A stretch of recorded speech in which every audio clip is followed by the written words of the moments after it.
Hi, it's Becca again from My Crazy Good Life.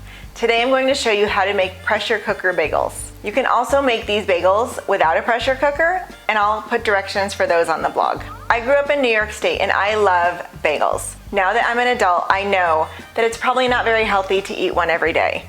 These bagels, however, are so delicious and healthy, and they're small enough that you can eat them every day without feeling bad about it. I know that you can buy whole wheat bagels at any bagel store, but here's the deal. They're plain. Wheat is not a flavor. I've talked to people about this. They don't seem to listen, so I thought I'd make my own. These whole wheat everything bagels are perfect. These whole wheat bagels are reasonably sized and perfect for putting your favorite toppings on them. I'm going to put everything seasoning on them. You can put whatever your favorite is. It's super easy to make these into cinnamon raisin bagels as well. I'll show you how to do that here. For this recipe, you're going to need a little bit of olive oil, whole wheat flour, salt, yeast, warm water, an egg, and sugar. You can use cornmeal to help keep the bagels from sticking to your work surface. Sugar is necessary in any bagel recipe that uses yeast. I know that there are a lot of simple bagel recipes out there that don't use yeast and sugar, but I don't think they replicate a true New York bagel. They're not super chewy, they're not dense, and it's just not the same for me. My New York heart will not allow me to make 2-ingredient bagels.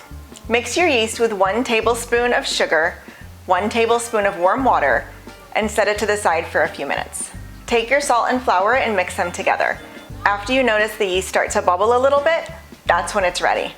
Add it along to the salt and flour mixture along with the rest of your warm water.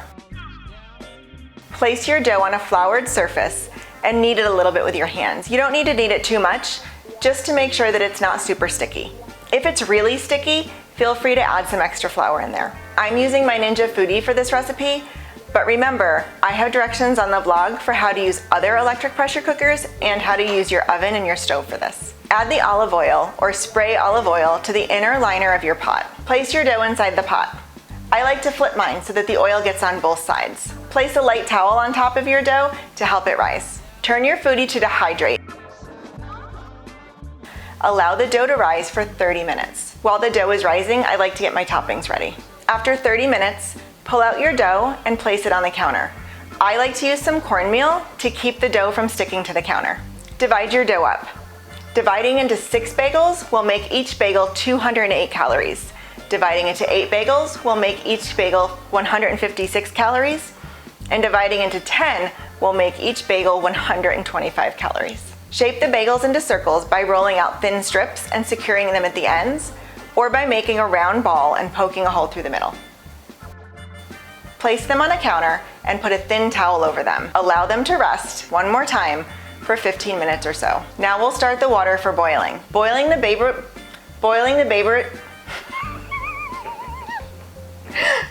bagels gives them a chewy, dense texture. Fill your pot 3/4 full with water and with 1 tablespoon of sugar. Boil the water by using the sauté feature or by placing it under pressure for 5 minutes or so. Place a few bagels at a time into the boiling water and allow them to boil for 3 to 5 minutes. When they're done, pull them out with some big tongs. Find a drying rack to place the bagels on while you boil the rest of the bagels. They'll be sticky, so you don't want to put them down on your counter. Mix up your egg and add 2 tablespoons water. Brush the mixture onto your bagels. I brush both sides. Dip your bagels into the toppings. This is where these bagels rise above the rest. Put your toppings on both sides.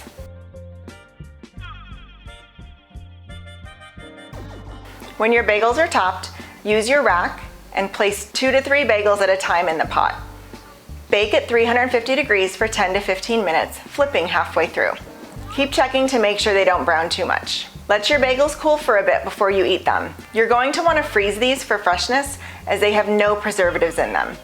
Freeze them individually so that they don't stick together. To see the entire recipe, head to mycrazygoodlife.com and search bagels.